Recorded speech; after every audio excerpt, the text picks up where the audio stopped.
इस फिल्म की शुरुआत ज्यूस की नरेशन से होती है, जो कि कह रहे थे कि पृथ्वी पर पहले देवताओं और राक्षसों का राज हुआ करता था, लेकिन मेरा बेटा पर्सियस जो कि आधा इंसान और आधा देवता था, उसने क्रैकन को मारकर इंसानियत की रक्षा की। इसलिए मैंने पर्सियस को अपने साथ मिलकर राज करने का मौका दिया, लेकिन उसने एक आम इंसान की तरह जीवन जीने का फैसला किया। यहाँ तक कि उसकी पत्नी की मौत के वक्त भी उसने मुझसे या बाकी देवताओं से कोई मदद नहीं मांगी। लेकिन अब हम देवताओं का समय पूरा हो रहा है, इसलिए मेरा बेटा पर्सियस अपनी जिम्मेदारियों से मुंह नहीं मोड़ सकता। इसके बाद हमें पर्सियस को दिखाया जाता है जो कि एक मछुआरा है और उसका भी एक बेटा है। वो अपने बेटे को कोई योद्धा नहीं बनाना चाहता, बल्कि अपनी तरह एक मछुआरा बनाना चाहता है। खैर, इसके बाद में रात में ज्यूस पर्सियस से मिलने के लिए आते हैं। वो उससे बताते हैं कि इंसानों ने देवताओं की पूजा करना बंद कर दी, जिस वजह से देवताओं की शक्तियां कम हो रही हैं, और ऐसा होने के चलते हम देवताओं ने जो चीजें बनाई थी वो सब भी खत्म हो रही हैं। और तभी यहाँ पर एक हल्का सा भूकंप आता है। ये देखकर पर्सियस समझ जाता है कि टोटरस की दीवारें कमजोर हो रही हैं। ज्यूस कहता है कि हाँ, अगर टोटरस की दीवारें एक बार गिर गई तो वहाँ के सारे राक्षस बाहर आ जाएंगे, और कुछ तो बाहर आ भी चुके हैं, और अगर इसी तरह से देवताओं की शक्तियां कम होती रही तो वो मरने लगेंगे। ऐसा हुआ तो मेरे पिता क्रोनोस बाहर आकर पूरी दुनिया का अंत कर देंगे।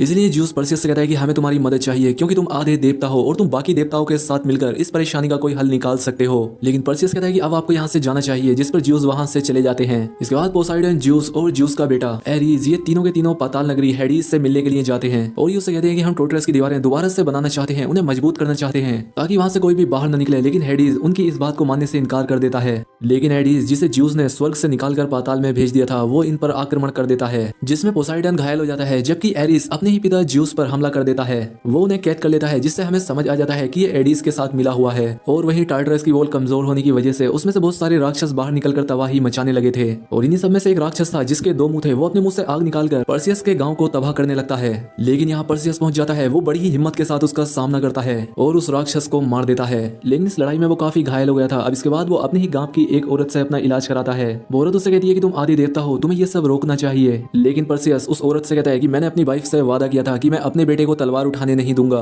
वो औरत कहती है कि ये सारी बातें उस स्थिति में काम आती हैं जब हालात सामान्य हों, लेकिन अब स्थिति वैसी नहीं है। इसलिए पर्सियस अपने बेटे को साथ लेकर ज्यूस के मंदिर में उनसे बात करने के लिए जाता है।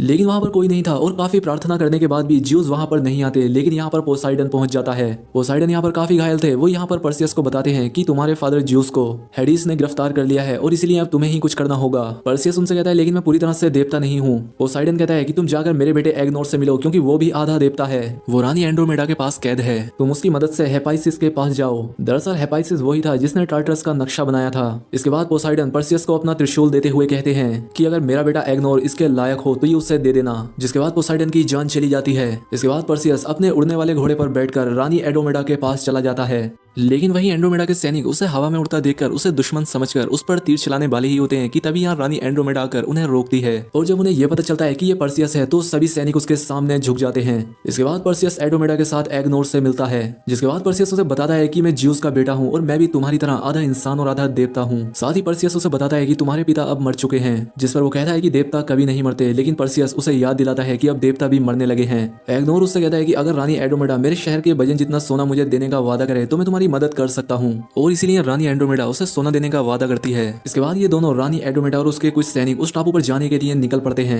जहाँ की हिपेस्टस रहा करता था। रास्ते में एंड्रोमेडा पर्सियस से सवाल करती है कि हेपेस्टियस कौन है, जिस पर पर्सियस कहता है कि ये भी एक देवता है और इन्होंने ही ज्यूस, पोसाइडन और हेडिस का अस्त्र बनाया था, और अगर इन तीनों अस्त्रों को जोड़ दिया जाए तो एक ऐसा महाविनाशक अस्त्र बनेगा जिससे क्रोनोस को मारा जा सकता है। दूसरी तरफ एग्नोर, जिसे उसके पिता ने अपना त्रिशूल दे दिया था, उस त्रिशूल की मदद से वो सभी को हेपेस्टियस के टापू पर ले आता है। लेकिन इस टापू पर बहुत सारे जाल बिछे होते हैं, जिसमें से एक में एग्नोर फंस जाता है। जिसके बाद कोई उस जाल को अपनी तरफ खींचने लगता है। ये देखकर पर्सियस उसके पीछे भागने लगता है, लेकिन तभी एक बड़ा सा साइक्लोप्स उसके सामने आ जाता है। इसीलिए अब एंड्रोमेडा के सैनिक उस पर तीरों से वार करने लगते हैं, लेकिन इनका उस पर कोई भी असर नहीं होता। लेकिन पर्सियस किसी तरह से उसे नीचे गिराकर उसके ऊपर चढ़ जाता है। अब यहाँ पर और भी साइक्लोप्स पहुंच जाते हैं, जिन्हें देखकर पर्सियस पोसाइडन का वो त्रिशूल निकाल लेता है। उसके हाथ में ये त्रिशूल देखकर सभी साइक्लोप्स उसके सामने घुटने टेक देते हैं। जिसके बाद ये एग्नोर सहित उन सभी को हेपेस्टियस के पास ले जाते हैं। यहाँ पर जब हेपेस्टियस को ये पता लगता है कि पोसाइडन मर चुका है और ज्यूस हेडिस की कैद में है, तो वो कहते हैं कि दुनिया का अंत करीब आ गया है। जिस पर पर्सियस उससे कहता है कि तुमने इतने ताकतवर हथियार बनाए हैं और अब आप ही हमारी मदद कर सकते हैं। जिसमें हेपेस्टियस कहते हैं कि एक बार मैंने हेडिस की मदद की थी, लेकिन बदले में तुम्हारे फादर ज्यूस ने मेरी शक्तियां छीन ली और अब मैं सिर्फ एक मामूली इंसान बन चुका हूँ। जिस पर एंड्रोमेडा उससे कहती है कि आप एक इंसान होकर भी हमारी मदद कर सकते हैं। हेपेस्टियस को एंड्रोमेडा की आंखें अपनी वाइफ की जैसी लगती हैं और अब इसीलिए वो इनकी मदद करने के लिए तैयार हो जाते हैं। वो कहते हैं कि अगर हेडिस ने ज्यूस को पाताल में कैद किया है तो जरूर उसने ज्यूस को टार्टरस के बीचों बीच कैद किया होगा, जहाँ पर कि क्रोनोस उसकी शक्तियों को चूस रहा होगा। लेकिन वो कहते हैं कि मैंने टार्टरस में जाने के लिए एक खुफिया रास्ता भी बनाया था, जिसके जरिए हम ज्यूस तक पहुंच सकते हैं। दूसरी तरफ हम ज्यूस को देखते हैं जो कि सच में टार्टरस की दीवारों के बीचों बीच था, और वहीं दूसरी तरफ अब ये सब भी टार्टरस की दीवारों तक पहुंच चुके थे। और तभी वहां पर अचानक से एरिस आकर इन पर हमला कर देता है, जो कि एंड्रोमेडा के साथियों को मार देता है। साथ ही साथ वो परसियस पर भी भारी पड़ रहा था। लेकिन इतने में ही हेफेस्टियस उस खुफिया दरवाजे को खोल देते हैं, जिससे होकर ये सभी लोग ज्यूस तक जाने वाले थे। जिसके बाद इस दरवाजे से होकर एग्नोर, परसियस और एंड्रोमेडा अंदर चले जाते हैं।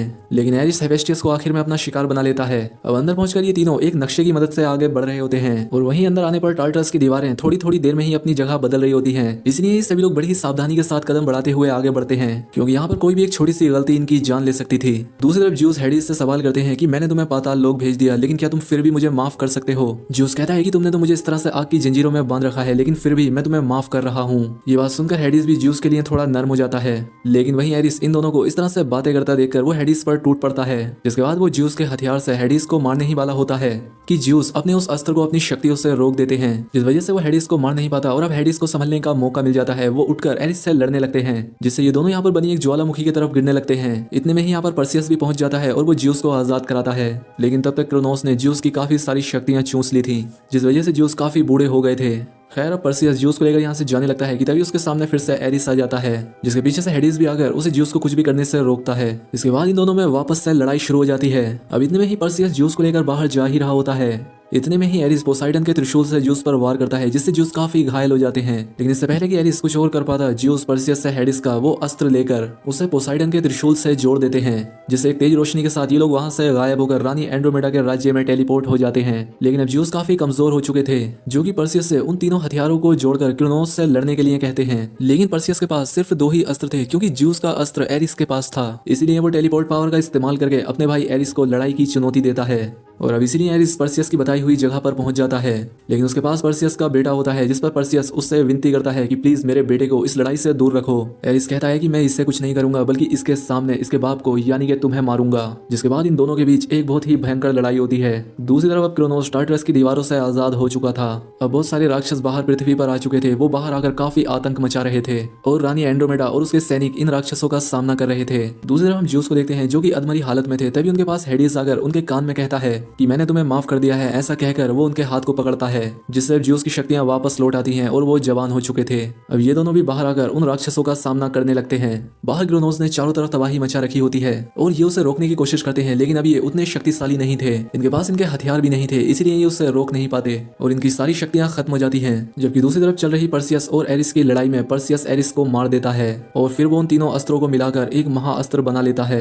अब वो अपने उड़ने वाले घोड़े पर बैठकर क्रोनोस की तरफ जाने लगता है। क्रोनोस परसियस को मारने की बहुत कोशिश करता है, लेकिन परसियस किसी तरह से उसके मुंह के अंदर चला जाता है और उस अस्त्र को उसके शरीर के अंदर डाल देता है, जिससे कि एक बहुत ही भयंकर विस्फोट होता है, जिससे क्रोनोस मारा जाता है और परसियस उसके अंदर से सही सलामत बाहर आ जाता है। अब बाहर आने पर परसियस से हेडिस मिलते हैं, जो कि उससे कहते हैं कि तुम्हारे पिता तुम्हारा इंतजार कर रहे हैं, और अब उनके पास बहुत ही कम समय बचा है। दरअसल उनकी सारी शक्तियां क्रोनोस ने खींच ली थी, और वो थोड़ी बहुत शक्तियां उन्हें हेडिस ने दी थी, जिनका असर अब खत्म होने लगा था। यानी कि अब ज्यूस कभी भी मर सकते थे। इसलिए परसियस तुरंत अपने पिता से मिलता है, जहां पर उनसे कहता है कि हेडिस आपकी मदद कर सकता है। ज्यूस कहते हैं कि वो पहले ही कर चुका है, और अब देवताओं का राज खत्म हुआ, अब किसी की कोई कुर्बानी नहीं होगी। ज्यूस अपने बेटे को बोलते हैं कि शुक्रिया मेरे बेटे, और इसके बाद वो मिट्टी बनकर उड़ जाते हैं। इसके बाद हेडिस परसियस से बोलता है कि मेरी सारी शक्तियां खत्म हो गई हैं, क्या पता मैं उनके बिना ज्यादा शक्तिशाली हो जाऊं। ये कहकर वो यहाँ से चला जाता है। इसके बाद परसियस रानी एंड्रोमेडा के पास जाता है। दरअसल रानी एंड्रोमेडा परसियस से प्यार करती है, परसियस भी उससे प्यार करता है। ये दोनों यहाँ पर एक दूसरे को किस करते हैं। अब आखिर में परसियस का बेटा परसियस से कहता है कि चलो पापा घर चलते हैं, हमें बहुत सारी मछलियां पकड़नी है। लेकिन परसियस उससे कहता है कि बेटा अब हम घर नहीं जा सकते, और वो उसे तलवार देता है। परसियस का बेटा जब उस तलवार को पकड़ता है तो वो बहुत भारी होती है। उसका बेटा कहता है कि पापा ये बहुत भारी है। परसियस कहता है कि तुम हीलियस हो, परसियस के बेटे और महान ज्यूस के पोते, क्या तुम इसका वजन संभाल पाओगे। हीलियस उस तलवार को ऊपर उठाता है और कहता है कि हाँ, और इसी के साथ ये मूवी यहाँ पर खत्म हो जाती है। दोस्तों वीडियो अच्छी लगी हो तो वीडियो को लाइक, और चैनल पर पहली बार आए तो चैनल को सब्सक्राइब कर दें। मिलते हैं हमारी